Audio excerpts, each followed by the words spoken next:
Hello, everyone, and welcome back to my weekly list update video.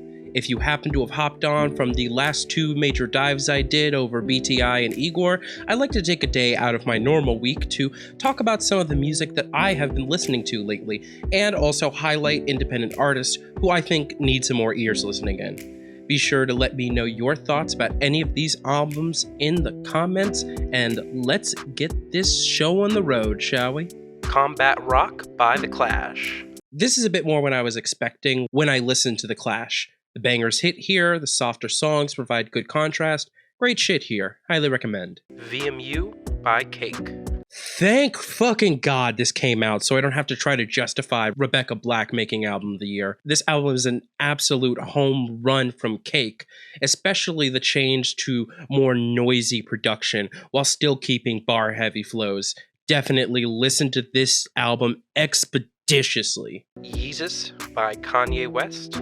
No, this is nowhere near my first time listening to Yeezus. The other day I was just in a mood to re-listen to the album. I'm not sure what it was about this particular listen, but this time everything just kind of clicked. Every song made more sense and felt a lot more cohesive than I remember the album being. I think this album is a lot better than I've given it credit for in the past, and now sits as one of my favorite Kanye albums of all time. Still haven't changed my mind on Bound to, though. It's probably the second most overrated Ye track, and it is written like straight booty cheeks. Complete ass. The Life of Pablo by Kanye West. I also re-listened to The Life of Pablo, and despite having at times even more awkward writing than Yeezus, this is probably my favorite 2010s Kanye album, and a recently newly crowned 10 out of 10. The Never Story, JID. I used to not get the JID and Kendrick comparisons, but after listening to this, I feel like I understand it a little bit more, as they do have a very similar progression as artists. The Never Story feels like JID's Section 80, a younger, hungrier, but less developed talent, begins establishing the sounds and styles they'll become known for in the future. This theme also kind of continues for both artists as well, with the next album being where their ideas are given a budget to fully develop the sound, with Good Kid, Mad City, and DiCaprio 2, and the album after being their most acclaimed and most developed work with To Pimp a Butterfly and The Forever Story. It really leaves me interested to see what JID's Damn is going to be, and I'm all the more excited to hear it now that I've listened to most of his bigger discography. I Am by Nas. Fuck Nostradamus, this is Nas's worst album. Sure, there are some classics on here like Nas is Like and Hate Me Now, but Dr. Knockboot is one of the worst Nas songs I've ever heard lyrically, and New York State of Mind Part 2 may just be the worst instrumental I've heard of any genre. Just the absolute most distractingly bad production. The song's complete ass. Fuck this album. E by Echo 2K. Shout out to the commenter who recommended this album to me back during the Igor series, because holy shit, this thing was a vibe. A very atmospheric listen that I was vibing the entire time to.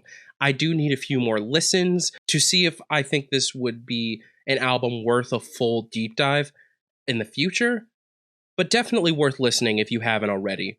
Be sure to check out Echo 2K. Crest by Blade and Echo 2K. In fact, the next Echo project I checked out was the collaboration with Blade, a name I had heard of but never really listened to myself.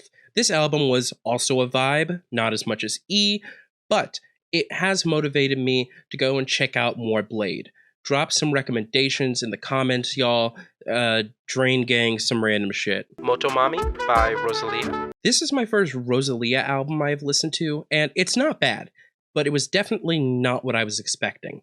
There are some really good bangers on here, but I wish that those bangers were a little longer, as many of the best tracks on here are super short. Pet Sounds by the Beach Boys. This was a bit of a slow boil, but once it picks up, it really is some of the best music of that time period.